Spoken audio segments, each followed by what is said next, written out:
అధికారం ఉందని తెలుగుదేశం పార్టీ వారు వైసీపీ వారిపై దాడులు చేస్తే చూస్తూ ఊరుకోబోమని కావలి మాజీ ఎమ్మెల్యే రామిరెడ్డి ప్రతాప్ కుమార్ రెడ్డి పేర్కొన్నారు. ఆదివారం కావలి జర్నలిస్ట్ క్లబ్లో జరిగిన విలేకరుల సమావేశంలో ఆయన మాట్లాడడం జరిగింది.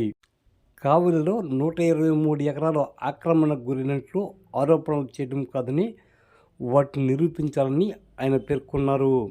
ఇంటింటికి తెలుగుదేశం కార్యక్రమం మంచిదైనా ప్రజలకు అక్కడ అడిగే హక్కు లేకపోవడం మంచిది కాదని ఆయన పేర్కొన్నారు. కావలిలో జరుగుతున్న కొన్ని వ్యవహారాలపై జిల్లా ఎస్పీ దృష్టి పెట్టాలని ఈ సందర్భంగా రామిరెడ్డి ప్రతాప్ కుమార్ రెడ్డి కోరారు. ఈరోజు ముఖ్యంగా రాష్ట్రంలో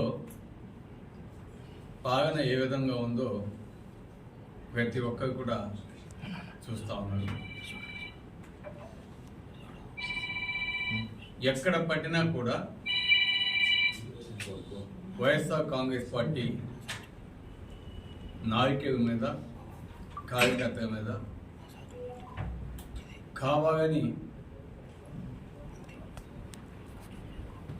వారిని ఇబ్బంది పెట్టే విధంగా ఆస్తులు ధ్వంసం చేయటం, కేసులు పెట్టడం, జైలుకు పంపటం, ఈ విధంగా చేస్తూ ఉన్నది మనం చూస్తూ ఉన్నాం. గతంలో మన కావలిలో ఎక్కడెక్కడ అటువంటి పరిస్థితులు లేవు. కానీ ఈరోజు మన కావలిలో కూడా ఇటువంటి పరిస్థితులు మనం చూస్తూ ఉన్నాం. ఎందుకంటే తెలుగుదేశంకు సంబంధించిన నాయకులే మరీ ఇళ్ళకపోయి కొట్టి వాళ్ళు కేసులు పెడితే తీసుకోకుండా మరి ఎవరైతే కొట్టించుకున్నారో వైఎస్ఆర్ కాంగ్రెస్ పార్టీకి సంబంధించిన నాయకులు వాళ్ళ మీదే రివర్స్ కేసులు పెట్టి జైలు పంపించే పరిస్థితి ఈరోజు మనం చూసాం. నిన్న మొన్న దగదెత్తి మండలంలో ఎగమంచిపాడులో ఒక ముస్లిం మైనారిటీకి సంబంధించిన ఒక వ్యక్తిని వాళ్ళ ఇంటి మీదకి తెలుగుదేశం నాయకులు, కార్యకర్తలు పోయి వాళ్ళని కొట్టడమే కాకుండా చెవు కట్ చేసేసారు. కట్ చేసి అతను గవర్నమెంట్ హాస్పిటల్లో ఇప్పటికీ ఉన్నాడు.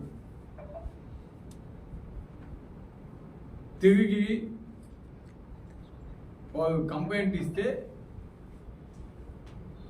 పోలీసు వాళ్ళే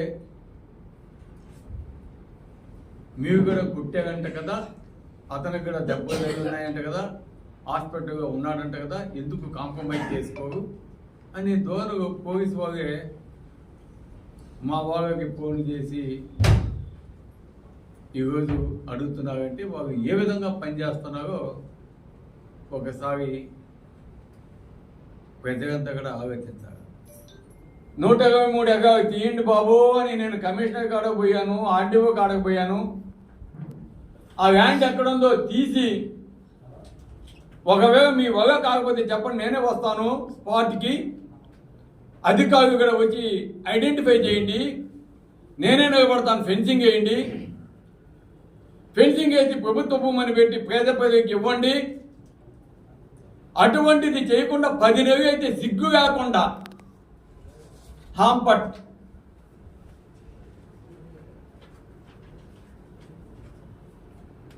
అంటే ఒక ఆయన వస్తాడు, ఎక్కడ అక్కమ్మ ఓటేస్తే దానికి లేదు, మా ఇంటి రిజిస్ట్రేటర్ తొక్కేదానికి లేదు, ఎమ్మెల్యే గారికి 30 కోట్లు ఇస్తామన్నాడు, ఎమ్మెల్యే గారికి తగిమేశాడు. చెప్పేదానికి నీతులు చాలా బాగుంటాయి. లోపల జరిగే విషయాలు, ఈ రియల్ ఎస్టేట్ వాళ్ళు మాట్లాడే విషయాలు పెద్దలందరికీ తెలుసు. బయట ఏం జరుగుతుందో, లోపల ఏం జరుగుతుందో చెప్పేవి నీతులు, చేసేవి అంతా ఏ విధంగా చేస్తారో ప్రజలకు అర్థమవుతుంది. ఇవి ఎక్కడ చూసినా అక్కడ గ్రావల్ మాఫియా, ఇసుక మాఫియా సముద్రం ఇసుకే వీడియోతో సహా ఉన్నాయి. అవి ఫోన్ ఇప్పుడు కావగా జరుగుతున్నవి తప్పకుండా ఎస్పీ గారు కూడా దృష్టి పెట్టాలి, ఇటువంటి అరాచకాలని ఆపాలని నేను తెలియజేస్తున్నాను. అదేవిధంగా ఈరోజు కావలో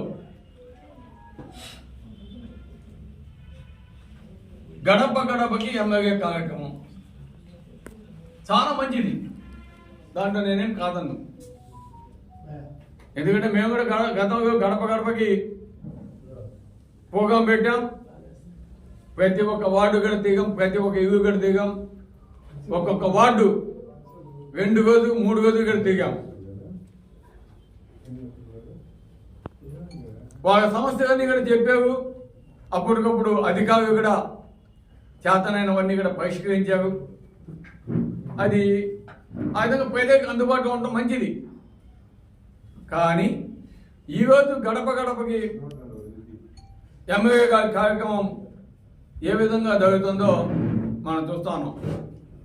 ఎందుకంటే అక్కడ ఉన్న నాయకులు ఏ విధంగా అక్కడ ప్రజలకి ఒక్కరే మాట్లాడాలి, అర్జీలు మాత్రమే ఇవ్వాలి, గుంపుగా లేడీస్ అంతా కలిసి రాకూడదు, ఎవరు కూడా వైఎస్ఆర్ రైతు భరోసా వచ్చిందని కానీ వైఎస్ఆర్ ఆరోగ్యశ్రీ కావాలని కానీ అమ్మఒడి రాలేదని కానీ చేయుత రాలేదని కానీ ఆశగా రాలేదని కానీ ఇల్లు కావాలని కానీ ఫీజు రియంబర్స్మెంట్ మా పిల్లడికి రాలేదని కానీ అదేవిధంగా యువతకి ఉపాధి హామీ ఉపాధి అంటే ఉద్యోగ అవకాశాలు ఇస్తామన్నారు, అవి రాలేదని కానీ ఇవన్నీ కూడా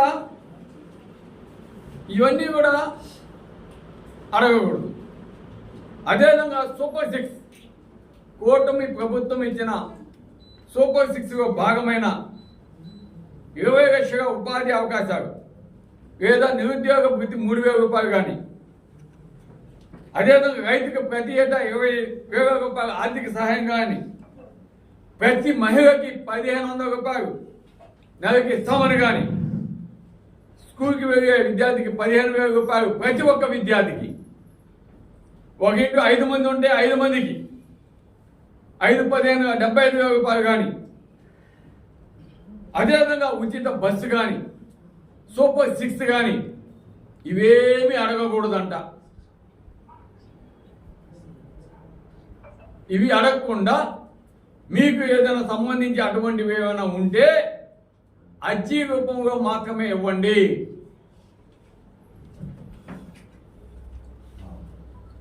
ఎందుకంటే ఇవి అడిగితే ఆన్సర్ ఉండదు కాబట్టి గ్రూప్గా మహిళలు వచ్చి అడిగేదానికి కూడా లేదంట. ఇటువంటి గడప గడపకి కార్యక్రమం పెట్టి ఈరోజు వాళ్ళు సాధించేది ఏమిటని కూడా నేను అడుగుతా ఉన్నాను.